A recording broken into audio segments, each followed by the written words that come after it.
Well, Arne, 3 games, 3 wins. How much does that one mean, your first win here? All of them mean a lot, because the first one was my first game as a Liverpool manager. The second one was my first home game. And this is the first big win, I think, if you want to call it like this. So all of them mean a lot to me. What would be your assessment of where it went wrong today? Compliment for Liverpool and for the players, how they finish and score great goals. It's quite simple. I think we were in the game. I think it was equal level, head-to-head till half an hour, and then we make 2 big mistakes. You made a change at half-time. Casemiro came off. Was that anything to do with an injury, or was that purely to change things up? You know, when you are 2-0 down against Liverpool, their quality is they are very dynamic, especially in midfield area. So we brought someone on with legs. That was Toby Collier. And the change you made in the second half, it didn't go down well with the crowd here. How would you explain that to United fans, why you made the change you did? I think it's a good question from you. Because first start from Zirkzee, first start from Garnacho. And then you decide to bring players on who can have an impact. Diallo, he deserved it. He can have an impact, but then bring a player off who is not used to 90 minutes. Just a word about your forward line. Luis Diaz gets 2, Mo Salah makes 2, then scores 1. It seems as if you've inherited this group of players. It's like the greatest riches any manager could inherit. I would emphasize today more on the work rate without the ball from these 3 and from our 3 midfielders that kept on running and kept on arriving in the duels. So that was for me very, very good to see that they could do this today. I'm tempted to ask what's changed, because on the face of it, not a lot. I think we look a bit more secure defensively. I think we were a lot more controlled our game today. Obviously 3-0, and it could have been more. The clean sheet's massive for us. You know, when you come away to your rivals like Man United, then it's so important to keep a clean sheet. And that's what the manager said before the game. You know, the first objective today is to keep the clean sheet, and then we've got the quality on the pitch to score goals, and I think we proved that. Could that day have gone much better for you? No, I don't. I think everything what you want to see as a manager you saw in this game. So there were difficult moments for us. I think United started really well. Conceded 1 or 2 corner kicks in that moment. But we fought ourselves through those moments. Then we got a disallowed goal, but there was no negative reaction at all. We just kept on playing afterwards. Scoring 3, could have scored more. 2 important saves from Ali in the second half. So everything was there. And maybe the one was most important is the work rate was incredible by all of them without the ball. And that makes it as a very positive day today. Yeah.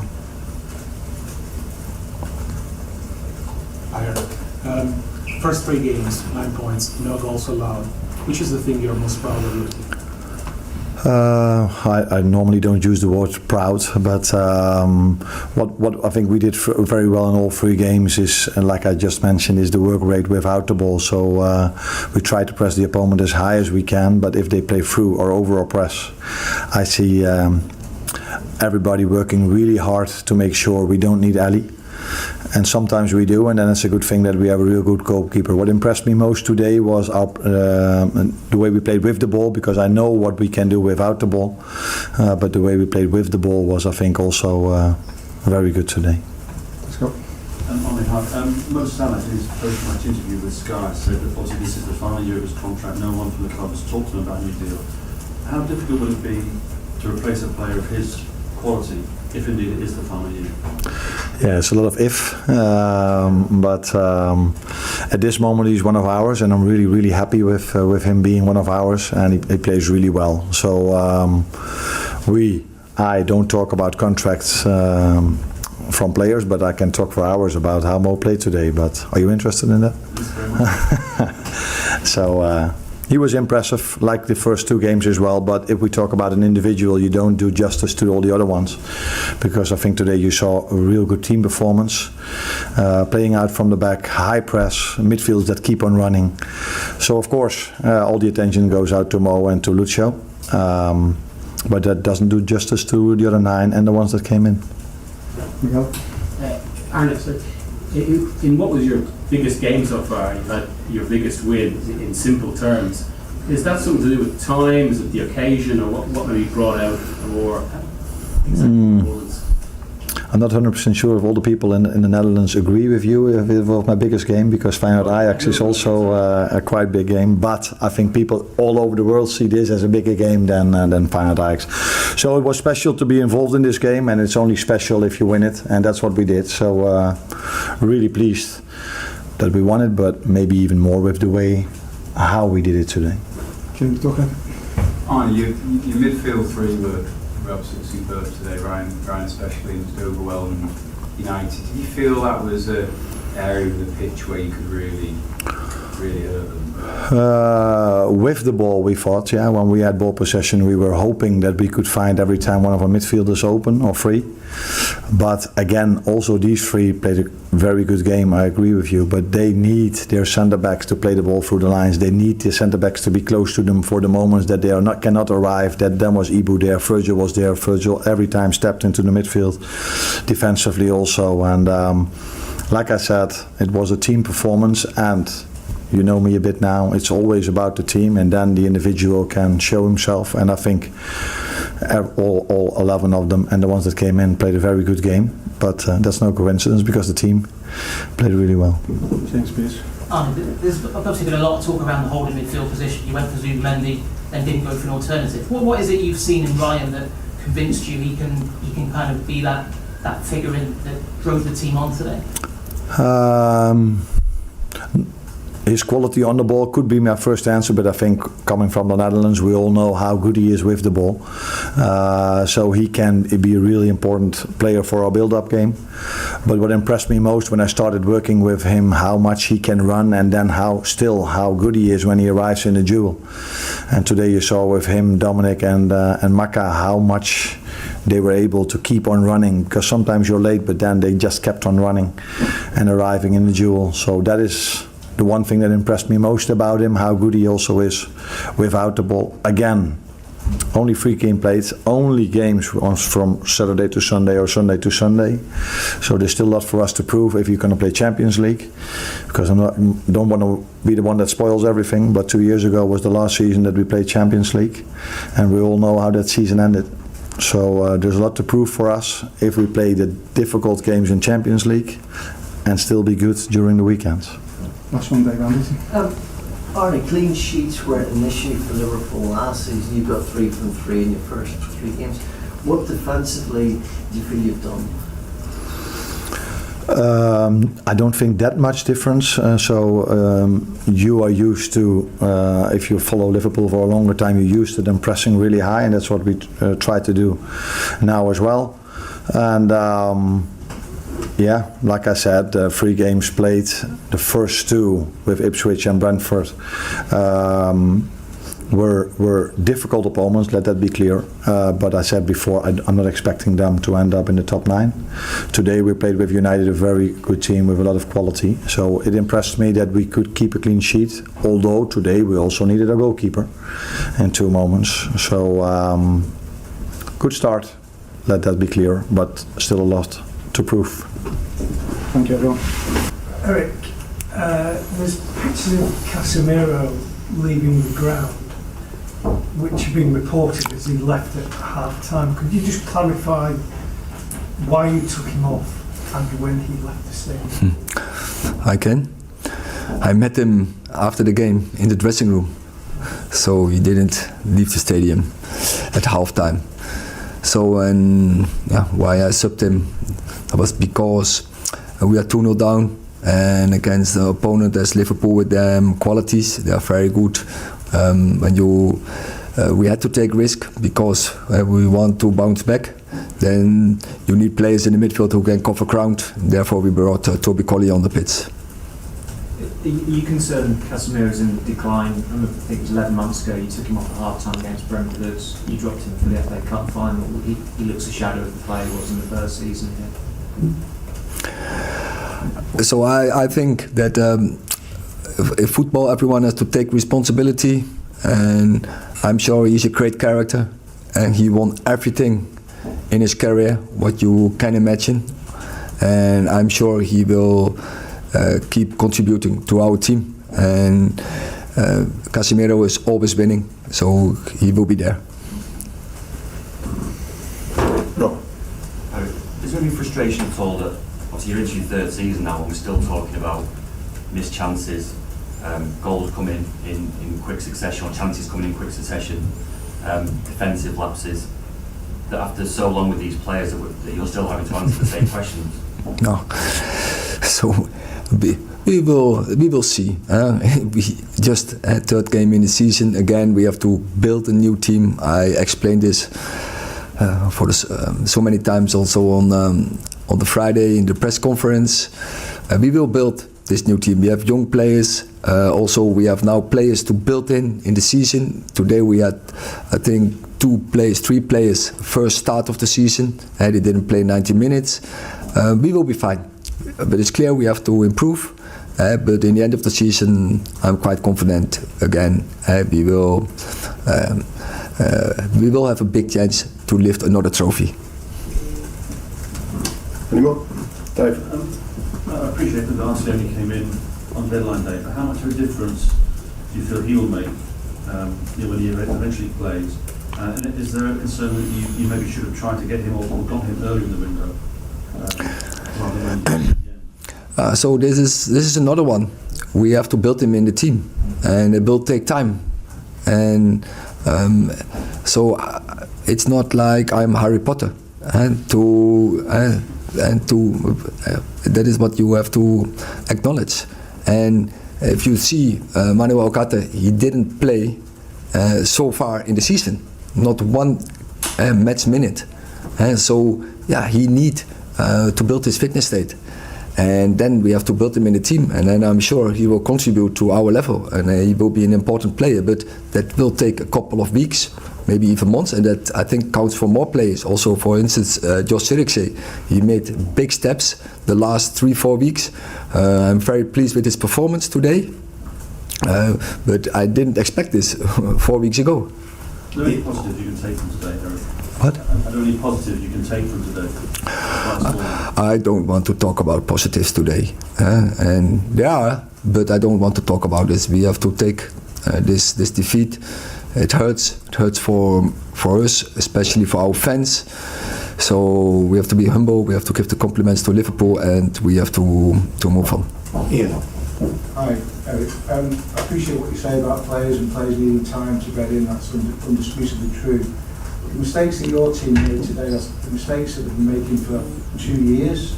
And what makes you confident that it's players that are the problem and not your coaching? So what do you mean? Tell me then. Explain me. Maybe you can explain me which mistakes we make regular. Well, constantly turning the ball over in your own half, playing the ball out from the back, getting mugged, chances come on the back of it, counter-attacks when you're outnumbered, giving up endless chances in your own stadium against the team's biggest rivals. With the greatest respect, I've been seeing that for so long now. You are sure? Absolutely. I don't think otherwise you wouldn't win trophies as we did and to beat big opponents. So I'm sorry for you. I have another vision. You wouldn't, with the greatest respect, played brilliantly against City in that final. You almost lost to Cambridge in the semi-final. I mean, come on, let's have a realistic view of what happened there. I think we won after City the most trophies in English football. So I'm sorry for you. Give you another one question. Last question, James. Just following on from Rob's point about when you concede, you often concede again quite quickly. When he came in, obviously you said you inherited a lot of problems. This team today is looking very much like your team. 6 of your new signings. There's three obviously academy players, but 2 of whom Garnacho and me, who you've obviously promoted.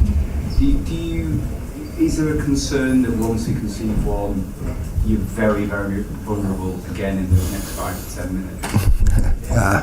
It's difficult to say because this is the 3rd game in the season, and we had Fulham with a clean sheet. Against Brighton, we bounced back. We didn't concede so quickly. We concede in stoppage time from a set play. So I can't see a pattern for this now in the season. Great, thank you. Well, there's an awful lot to dissect with you both after that, starting with the goals, because Manchester United, as Erik ten Hag alluded to, were their own worst enemies. Yeah, I mean, it was a bit of a shocker. He sort of dressed it up after the game, saying half an hour we were good. They were okay for half an hour, but then 2 massive mistakes, I think, from Casemiro and got dragged at half time.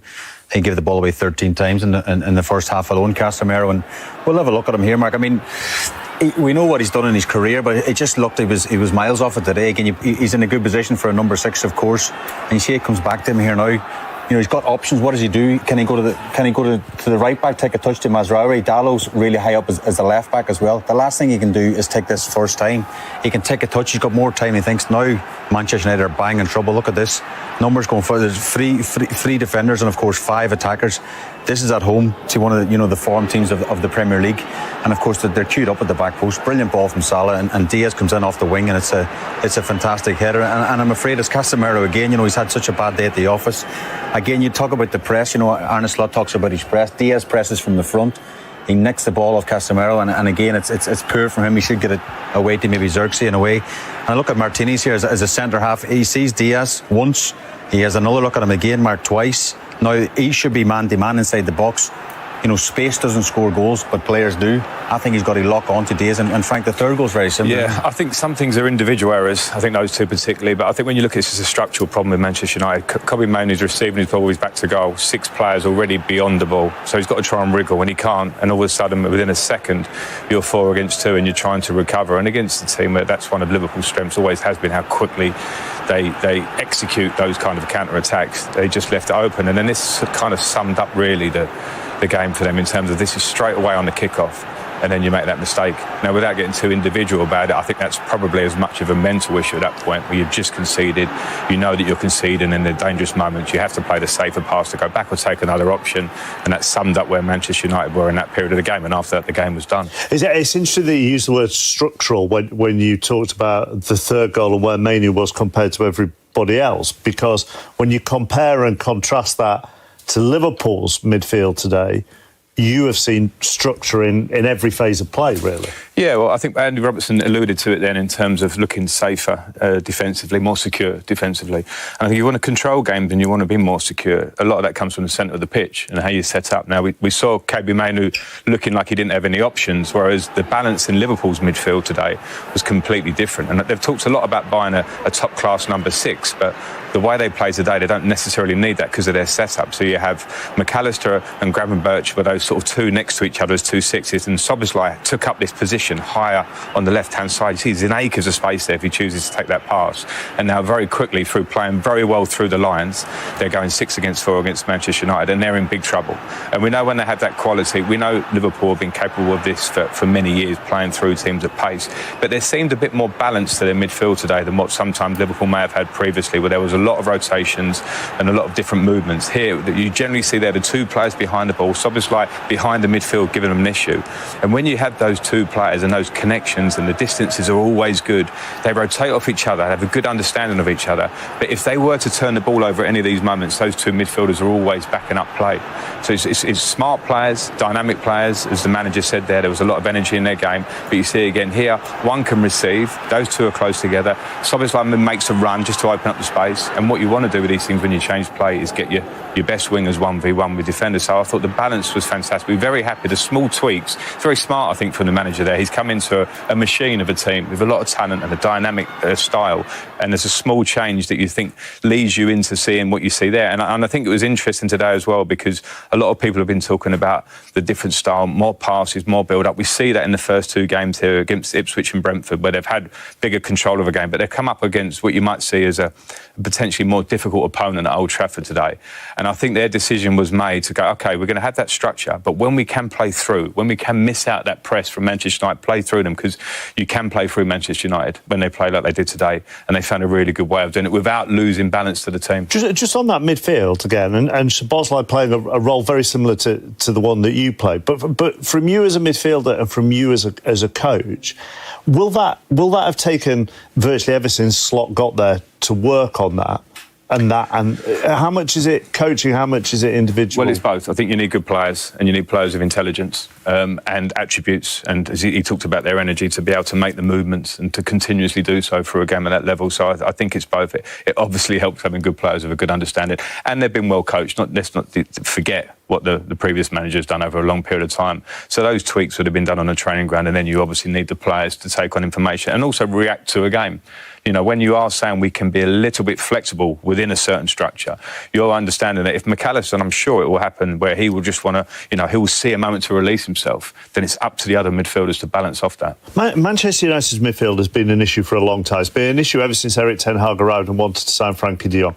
Didn't get Frankie de Jong, right? They've tried again with their midfield this summer. Do the hierarchy need to take some blame here in that the man that they've chased all summer, apparently, in Ugarte, arrives on deadline day, can't be registered, and he's waving at the fans rather than playing in front of them? I mean, it's not all on Ten Hag, this, is it? No, it's not on Ten Hag, but you look at the squad today, you look at the bench, even they make changes, the bench is wafer thin. They've made a lot of investment. This guy should be starting today. He definitely should be.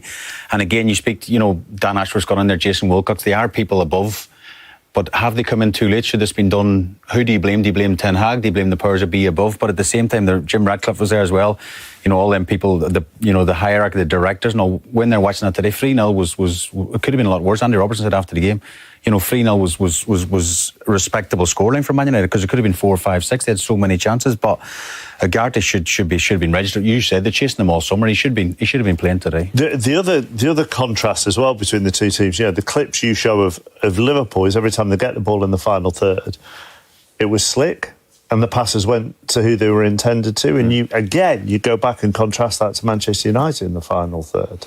Yeah, well, I think when you have balance within your team, we just spoke about Liverpool there, then I think it's much easier to sort of construct attacks. With Manchester United, a lot of their attacks, and they have been for a while, very quick and fast-paced. They're moments that happen, and they've got fast players and talented players at the top end of the pitch. But when you attack quickly, it's sometimes hard to follow up play when you're not structured. Patterns of play don't matter so much in these moments. They're off the cuff. And Xerxes, as you see there, is supposedly a number 9, slightly a false 9, who's not following up plays. You'll struggle to score goals if it's like that. And again, when you see here, they had a few moments you go, OK, that's just a bad decision from Garnacho. Now, we're early season, and he's a good young player. Young players will make those sort of mistakes. But this with Onana here, can we make handballs? Can you support him midfield to play? That's a lack of connection through the team there. Even though he's getting a clap, it's a bad connection. Yeah, it's frustrating, I suppose, for Man United, because they have got the players. Like, Bruno's probably one of their best players, and today he was, I don't know, miles off again. He's got options here. Garnacho's right. I think it's the easy option, but I think Bruno Fernandes is easy enough to play that through the middle. For Xerxes, and he's through in a 1v1 situation. Again, it's the wrong choice in the final third, and it's, you know, Rashford, you know, I could go through the team, Mark, to be honest, but Rashford is frustrating as well. Slow down then? I don't know. It's also, you're probably right. The word rushed. Everything seems to be rushed. The top teams you see, Liverpool, great examples. Frank moved forward. Everything seems to be calm in the final third. All them sort of snippets we show in Man United, it's always rushed. It's always like, you know, the one you show with Garnacho and Xerxes should be arriving into the box. Like, I know Ten Hag, I don't know him that well, but I think he should be doing patterns of play on a daily basis. Xerxes should be arriving onto that. And so Garnacho does a blind pass into that space. He's miles off it. Is it a harsh and unfair question to ask if Liverpool look like they have more of a plan under Slot after 3 games than United do under Ten Hag going into his 3rd year? Is that harsh and unfair? I don't think it's harsh at all. You know, I think the questions will be asked big time over the next couple of weeks. International break now. He's got a 2-week break. There'll be lots of questions. I know there's a lot of Man United fans now that are really angry with that performance, with the result. And as you say, it's not like he's just come through the door. Like Slot, he's been there for 3 years. I think Slot has inherited a better team and better individuals and a better player. Liverpool are a better team than Manchester United. I don't think too many people would disagree with that. So Ten Hag himself has said that. Yeah, Ten Hag, and he spent a lot of money. Frank, he spent a lot of money as well. Well, he has, and in terms of recruitment and big signings and big players, there's some that have really not come off for them. And as a manager, and I've been in that seat, you understand that he'll be going, well, if I need players to be able to play. If I want more control of a game, I need to have midfield. If I want to be more of a pressing machine as a team, I need energy in my team, or I need centre backs that can cover. There are so many parts too, so he will have his reasons for that. So I've got sympathy for that. But the problem is when you look at that, and it's a well-spoken thing about Manchester United, is that you don't quite know what they are, what sort of team they are. With Liverpool and the top teams you generally know. And that's a real...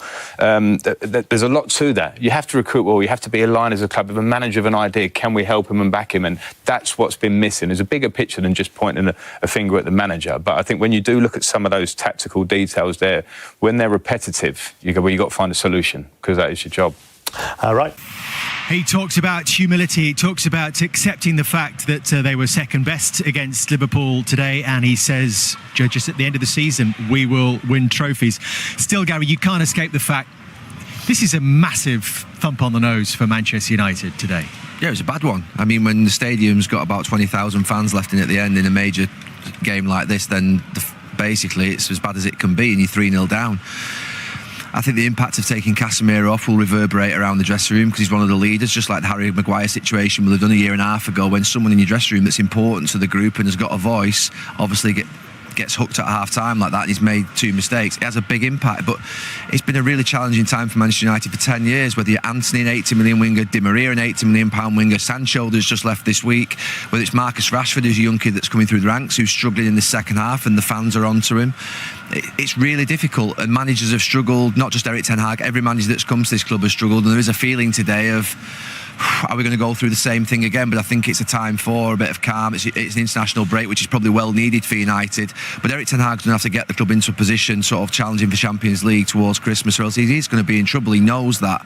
He's been influenced to change his team, his staff in the summer. He's brought 2 new coaches in. That is not always ideal as well. So there's a new messaging coming in, even though he's been here for 2 years. There's new technical directors, CEOs. There's a lot of change at the club. There are a lot of staff that have been here a long time that are leaving as well. So look, there was going to be some pain along the way of actually, if you like, interfering with the Glazer ownership. We're seeing that pain right here today. It's not going to change quickly. It's a sobering day for United, but one that I think just requires some calm, because we wanted change of ownership and we've got that, and there is some things happening and we have to let it settle in and bed in.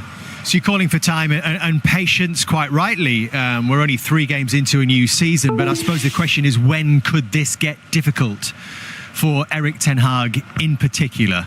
Particularly given the fact that they finished 8th last season and lost 14 games last season. That is... Well, the last week's been different. It's not a clean slate in that sense. No, absolutely not. Again, finishing 8th and the amount of games they lost last year, obviously they got out of it with the FA Cup. That kind of lifted everybody, but you look at them fixtures. But for Man United, you wouldn't be taking anything for granted. Southampton away, there was... Fulham here caused them problems. Brighton obviously beat them, and now Brighton are going along nicely. But every game for Man United, I think, will be tough. Particularly, again, I go back to it, I keep repeating myself, when you make 1 or 2 mistakes and teams are getting at you that easily, then every game's going to be a challenge. Jamie, do you think that this manager needs time to deliver the change that the club is making, that Gary's talking about? They made some new signings, but debuts today. Or is there a danger that he is an obstacle to progress? I'd say the latter. I don't think anything's really going to change in terms of the football that we play. What we saw there, we saw a lot last season where teams are just running at Manchester United's back 4. I've seen this with Liverpool, actually. You go back before Jurgen Klopp came in, and there was talk of Brendan Rodgers losing his job at the end of one season. He wasn't sure what to do, FSG, and they kept him. And they changed the staff, exactly what Erik ten Hag's done here, and you'd expect something different. The manager's the main man. He dictates what goes on here, and not coaches. His philosophy of play, how he wants to play. And Brendan Rodgers was gone in October, and I mean, Erik ten Hag said in his interview, we'll see where we are at the end of the season. And yeah, it's early days, it's 3 games. I'd be surprised if he was still in charge at the end of the season, because the football, the way they're talking about play, and Jason Wilcox, I think, made a statement last season about a philosophy of play. There isn't one. We can see it with Slot in the first 3 games. Now, that doesn't mean it's going to be successful. There's different ways of playing, but you can already see something, the way they try and play, the profile of players that they're looking for. With Man United, it just looks a mess of players on the pitch. And if I'm being totally honest, I mean, I mentioned this before, but the ownership didn't want to keep him. He won the cup final, and it put them in a position where they weren't sure what to do. So then they were scurrying around Europe, speaking to agents and other managers, seeing if they could find someone better than Erik ten Hag. They didn't feel like they could, so they stuck with the manager, and they didn't have the nerve to make the change that they felt that they needed to do. We know that. And listen, it's probably delaying the inevitable. Does that make it impossible for him to be successful here, Gary? Look, there's no doubt. I don't agree with the nerve bit at the end. He used the word bottle up there on the gantry, and that's why we were arguing for 20 minutes. But generally, we don't know about that. So, well, he said that the ownership bottled it in not getting rid of him. Jamie said the ownership bottled it. Yeah, right, at the end of the season up there, they did. You know they did. Oh my God, how can you say they bottled it? They were really open about the fact that they went and looked for a manager to try and replace Erik ten Hag. They couldn't find one. Bayern Munich had a few months to replace Tuchel and found it difficult and ended up employing someone as a third and fourth choice. Liverpool had 6 months to replace Klopp and employ Arne Slot was third choice. It wasn't easy to get a manager at the end of last season for Manchester United or any club in Europe. So you are openly admitting that they were looking for another manager. You just said it. Yeah, exactly. They admitted it. Exactly. So they're looking for somebody else, and they can't actually get. So they don't want this manager. If you're happy with your manager, you don't start speaking to other managers. The people you're talking about, Bayern Munich and Liverpool, they knew the managers were going 6 months before the end of the season. Still couldn't find a manager. I know, it doesn't matter. They had to find somebody. If you're happy with your manager, you don't start flying around Europe speaking to agents. Erik ten Hag wins the FA Cup, and I think it shocks everybody. It shocks Ineos, and they then think, well, okay, we'll still go and we'll still go and look around Europe and see if we can find a manager. They couldn't find a manager that they felt would take the club forward at this moment in time better than Erik ten Hag could. So he kept his job. Liverpool couldn't find the manager for second and third time. Neither could Bayern Munich. It was hard to find managers at the end of last season. A lot of clubs in Europe were trying to look for a manager and couldn't find one. Ineos tried to look for one to replace Erik ten Hag. They couldn't do so. They decided because he won the FA Cup, they would stick with him. What part of that don't you understand? Could they have had Arne Slot? They didn't want Arne Slot, probably. They didn't think that Arne Slot was more of a guarantee to take on this club more than what Erik ten Hag was. Who, to be fair, it shouldn't be sniffed, by the way. It shouldn't be demeaned that 2 trophies in 2 years winning the FA Cup is all of a sudden now a really bad time. Finishing 8th in the league is unacceptable, but they've won 2 trophies in 2 seasons. He pointed to that this week. In Manchester United's history, there were many seasons where they went years without winning trophies. So Alex Ferguson, it took him 6-7 years to win a Premier League. It takes time sometimes. Jurgen Klopp, it took 5 years, 6 years. Arteta's on a journey of 5-6 years to try and win a Premier League. If they're winning trophies along the way, they shouldn't be sniffed at. In Jurgen Klopp's third season, they were in the Champions League final, and you could see something building going forward. If you think it's not good enough. It's what? It's not good enough. So how long do you? Why was it going to? For the fact I'm saying that they bottled it in the summer, what was going to be different this season just by changing your staff? What difference were we going to see in Manchester United this season? Really simply, there's a thought process that every manager that's been at Manchester United over the last 10 years is really bad. They're not good enough. What's he called? Van Gaal's not good enough. Rangnick's not good enough. Solskjaer's not good enough. Mourinho's not good enough. Yeah, you always blame the Glazers. Who are you going to blame now? Moyes is not good enough. So what they've tried to do is give a stable platform above him with different people, technical directors, sporting directors, head of recruitment, CEOs, all changed, that actually it might not be the coach that's the problem at the club. It might be the fact that they've not got the right balance around them. So let's get the right support staff in, which is what they've done, and see whether this manager can thrive under a better leadership above him. That's what they've tried. I don't think that's wrong. Right, do you see progress being made here? No, listen, you'd be worried for the manager. I would never stand here and say I expect the manager to lose his job, but the pressure, no doubt, from last year. We obviously remember the FA Cup and they got out of jail in a few of the cup games.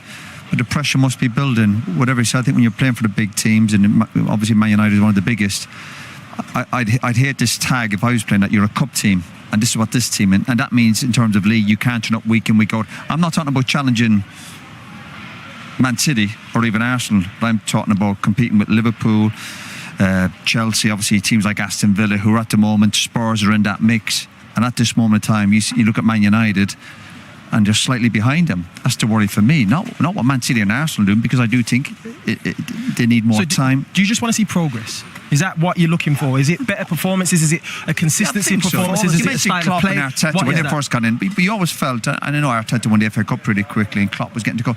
There was this element of he had people behind him. The feel-good factor was coming back. But when you keep getting beaten, like they did last year at home, you finish in 8 and you get beaten well today, and you're on the back of a defeat against Brighton, you soon lose that. You know, as I mentioned earlier, when the stadium's getting empty after 60 minutes of the game is over, that will build massive pressure for the manager. Of course it will. It's only natural. But of course I wanted to turn things around. But the longer it takes, and the more you come to matches here and you're getting beaten comfortably by one of your biggest rivals, of course the pressure is going to build. Daniel, what's your take? You don't have to be an ex-Manchester United player to have a view on what's going on here. No, I think from a formation perspective, they've gone about this in a way to try and get results, in my opinion. The manager's, missing players that he would probably prefer to have in his starting lineup, so give him a bit of leeway there. But I think in terms of how he set the team up today, I watched them last week play against Fulham. I think it was Fulham last week. The game last week, they lost against Brighton, and I was like, they're way too open. They're playing like a 4-2-4. So for me, before the game, I was thinking, surely they're not going to play against Liverpool the same way. So I was disappointed with the way in which the team was set up, because I was surprised by it, to be honest. They were way too open. So it was inevitable that the result was going to be a win for Liverpool based on how Man United were playing, in my opinion. There's been lots of changes regarding, listen, upstairs or whatever, but supporters want to see stuff on the pitch. Lots of changes. It's the same problems. But we've seen new signings out there today in De Ligt and Xerxes as well, at the end of a long list. Well, Ugarte is at the end of that long list, and we haven't seen him yet, but in the Eric Ten Hag era, £616 million so far. I want to ask Daniel specifically on De Ligt and Xerxes. Do you think these are two players that can take this football club forward? I'll be totally transparent. I'm not quite sure. I think they're players who are good players. Do I think they're unbelievable top players? I'm not sure about that. But look, they're coming into a team where the manager's identified these players to be guys who he believes can help the team move forward. So at the end of the day, Xerxes for me played well at Bologna. He's got ability. De Ligt, he's been at many top clubs, and he's coming to Manchester United to try and change what's going on right now. But is he at peak form? Is he at the best he's ever been? I'm not sure. The biggest problem they've got at the moment, that Manchester United is not a destination right now for the top players in Europe anyway. Just isn't. Over the last 10 years, it has been a graveyard for players just generally that have come to the club with big reputations and they've not done well. Whether it's homegrown players, whether it's national players from Great Britain, or whether it's players from international soil. One thing that Roy just said there is that when I came back from Valencia, I think in the April, I came to a game. It was one of Louis van Gaal's last games, and I saw the stadium was sort of half empty during a match. I think they were playing Crystal Palace on like a Tuesday night, and I thought, that is a signal. So today there being 25,000 in with 5 minutes to go is a real problem for Eric Ten Hag. That can't continue, and I think he'll get a few months to be able to get used to these new players coming in, Højlund coming back, Ugarte coming in, and I think they'll assess it at that time. He can't be in 8th at the end of November and going into December. He's got to be up there in that top 4 or 5. He has to be. So is 6th okay? Oh. I'm deadly serious. You tell me, for you don't say Manchester United, the biggest club in the world. Would Real Madrid or Bayern Munich accept being 6th in their league? We're saying 8th. That's where we are with Man United right now. That if he's in 8th in a couple of months, he'll be okay. But you look at this team as well. You ask yourself, can you hang your hat? Are they really hard to beat? Are they brilliant in terms of keeping clean sheets? You go, no, they're very open. Are they brilliant going forward, scoring loads of goals? You go, no, their goals record last year was probably one of the poorest in the top half. So you're looking to try and hang your hat on something, and you come to Old Trafford, you come watch your matches, and you're still kind of scratching your head. I'm hanging my hat on Ugarte. I believe he's a really good signing, and I think you've seen the stats, how he plays in Europe. He's one of the best defensive midfielders. It's what they need right now. So the reality of it is, if you're talking about breaking down play, transition, all these teams doing all these things, they are very open. His job and what he's great at is helping defensively. I've no problem. Sorry, but these players were mentioned there, and there's lots to go through, and the lads again mentioned today. There's no doubt these are good players, but I think they're coming from different leagues, and a lot of obviously from the Dutch league that he's worked with before. But the challenge is physically and mentally in the Premier League. I think that's the big challenge. There's no doubt these are good players and they go and play for big clubs in other leagues. But the challenge is the Premiership, that physical, being at it week in, week out. And a lot of these players, because they're now a cup team, don't seem to do it week in, week out. And the sign of a really top player and a top team is they turn up every week. And even on a bad day, they grind out a result. This team doesn't do it. When you're talking about where this team's going, let's go back to the beginning. The first player he wanted to sign was Frankie de Jong as a holding midfield player. We know what type of player he is. Liverpool tried to do exactly the same and didn't get their man Zubimendi. Liverpool then didn't go and buy a completely different player in Casemiro to fill that role. They've gone with what they've got.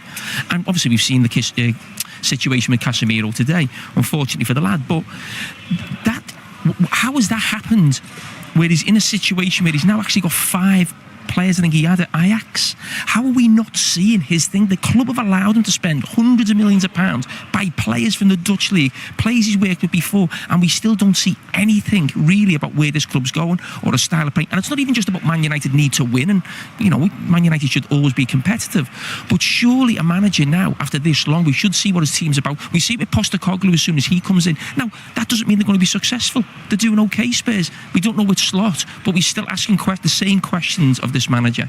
And to Gary's point, he is surely going to get time, given that he's been allowed to make more signings of players that he has worked with before, and this is with the new hierarchy. So he says, judges at the end of the season, we will win trophies.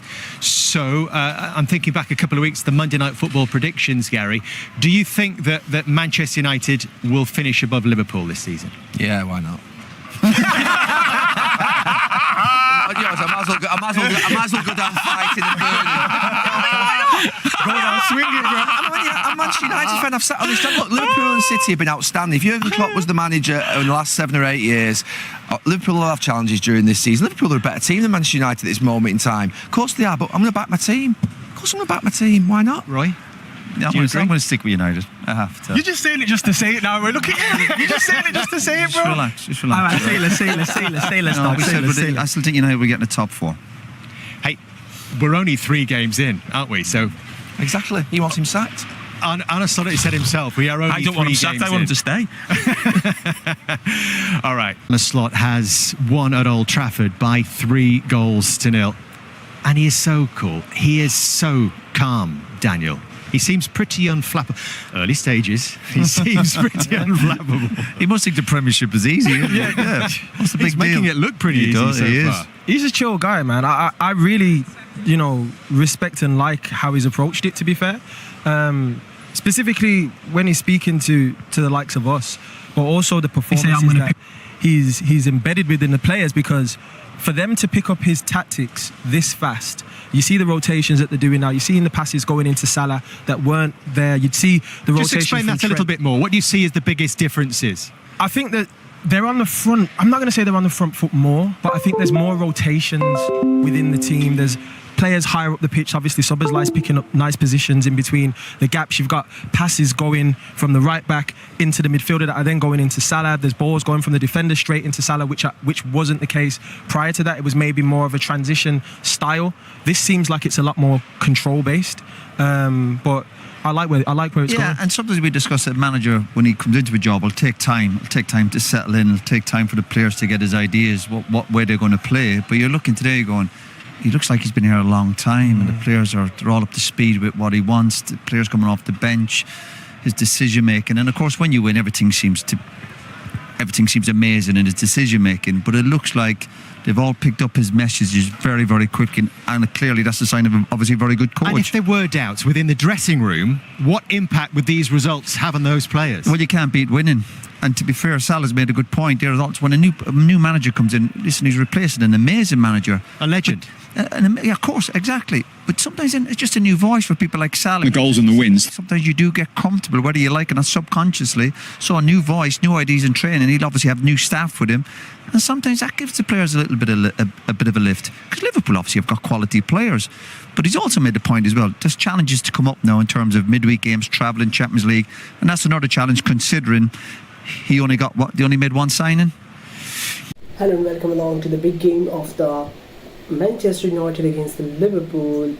Manchester United fans disappointed after the game because there is no such a goal from the Manchester United, while Liverpool just rushes them with 3 goals, in which Luis Diaz scored double goal, while Mo Salah scored the goal in the second half to make it 3-0 against the Manchester United. Man United is the first team and the first club that has not scored a goal at the season in the first 3 games of the Premier League season 2024 and 25. Now, if you look at the Old Trafford Stadium in this game, what is happening and what is going on.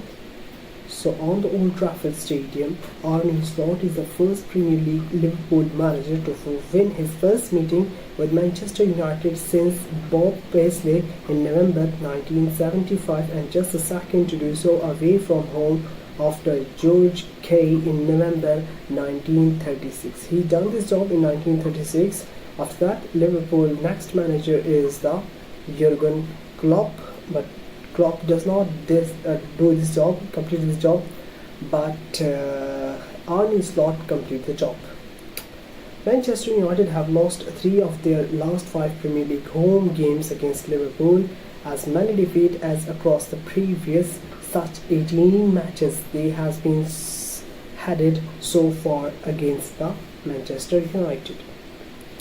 Liverpool have won each of their last opening 3 Premier League games without conceding for the first time since 2018 and 19, when they finished as runners-up to the Manchester City on 97 points on their Premier League points table. Liverpool takes Manchester United apart at the Old Trafford with a trio of turnovers in midfield, leading to 3 shots and 3 goals for slot side, who run out 3-0 winners. Alexander-Arnold disallowed goal 7 minutes in, gave the host a chance to refocus, but Parity would last for less than a half hour more, with Diaz popping up at the back post to Noel Salah cross home after Casemiro misplaced pass. The Colombian international would double the advantage just over a half dozen minutes later, with Casemiro again giving the visitors a chance to win position high up the pitch, leading to a well-timed finish. Salah would get involved after the restart, adding a strike to his 2 assists with a perfectly placed shot to extend his personal scoring run against Manchester United, despite a relatively close expected goals output for the host compared to 1.73. Ten Hag's teams never really threatened to challenge Alisson. Alisson goalkeeping is not good, but just outstanding in that game against the Manchester United. Ten Hag team never really threatened to challenge Alisson outside of a pair of Zirkzee chances while already 3-0 down. Liverpool maintained their winning and clean sheet streaks ahead of a meeting with Nottingham Forest on September 14, while Manchester United will look for a second win of the campaign on the same day against Southampton. That concludes our commentary of the Premier League, and we hope you have enjoyed a lot in that game, because a lot of the players, you see that they focus on the game, and from Liverpool's side we have seen 3 goals, but from the Manchester United side we does not see anything, because they does not focus on the things that they need to be on the game.